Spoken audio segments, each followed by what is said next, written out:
E aí, pessoal, o efeito Thiago Neves na construção da equipe que vai jogar lá em Cali contra o América terça-feira na estreia da Libertadores. E por que a gente está salientando tanto a importância do Thiago Neves nessa partida? Porque Thiago Neves finalmente estreou com a camisa do Grêmio.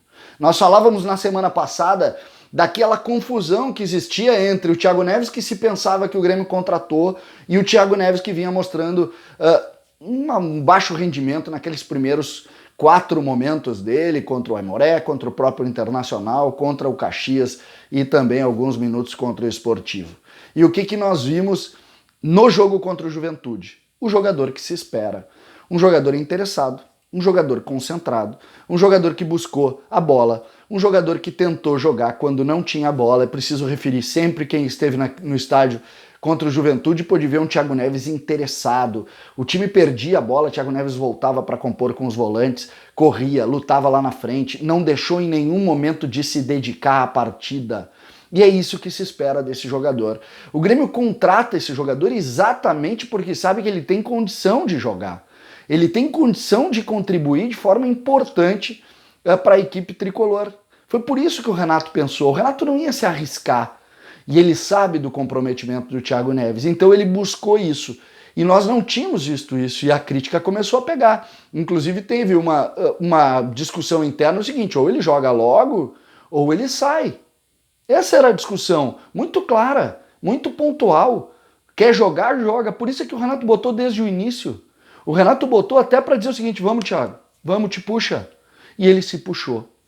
E ele se puxou, e aí entra o outro lado da moeda. Se a gente estava falando do lado ruim da moeda, que era um Thiago Neves que poderia dar dificuldade para o Grêmio, que custou, que enfim, que o Grêmio se arriscou, quando ele joga, o problema passa para o outro lado, o problema passa para os adversários, porque nós sabemos que ele tem talento.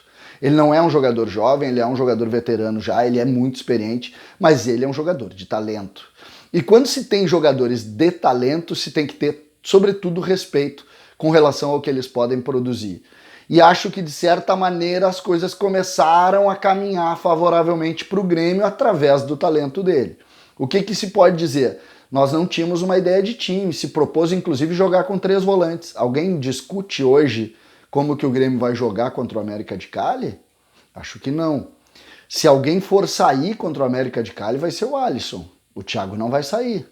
Por quê? Porque ele mostrou força, ele mostrou que tem condição e, mais do que isso, ele se entrosou com o PP, ele se entrosou com o Diego Souza e o Grêmio cresceu. O Grêmio fez um grande jogo do ponto de vista tático contra o Juventude. Aí vai se dizer, muita gente falou para mim, César, para com esse negócio, o Juventude não existe. Não.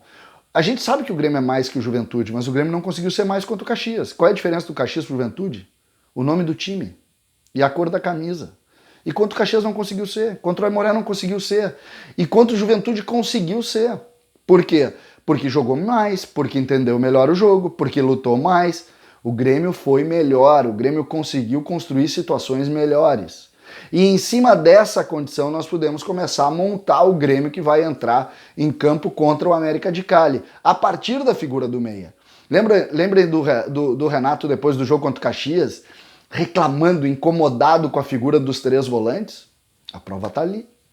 A prova tá ali. Ele não quer jogar com 3 volantes, ele quer um time que tenha opções ofensivas. E o Grêmio, a partir do Thiago Neves, consegue montar isso. Existe uma dúvida com relação a Everton, PP joga naturalmente. Eu teria muito mais dificuldade de entender o Grêmio sem PP e Everton juntos. Isso eu teria mais dificuldade, mas isso nós vamos falar num outro vídeo. Porque eu acho que é importante a gente discutir isso também, porque está jogando muito. Mas hoje nós vamos nos deter ao meio-campo e a figura do Thiago Neves. Os 2 volantes, Michael vai jogar, saiu inclusive antes para poupar, e também vai jogar o Lucas Silva, que foi muito bem contra o Juventude, está crescendo jogo a jogo. E aí o que a gente pode colocar? Como que a gente pode colocar? Como que a gente pode prever? A gente pode prever o Grêmio assim, e aí a entrada do Matheus Henrique na do Alisson, jogando Thiago Neves na posição dele, jogando também o Everton ou o PP, e aí na frente, mas nós vamos discutir em outro. Thiago Neves voltou, Thiago Neves está no time do Grêmio, e isso é sinal de esperança e boa esperança para o torcedor, Podem apostar, ele vai estar em campo. César Cidade Dias, falando de Grêmio aqui no YouTube. Vejam, compartilhem, apertem no sininho, vamos fazer parte desse time. Papo de gremista para gremista. Até a próxima!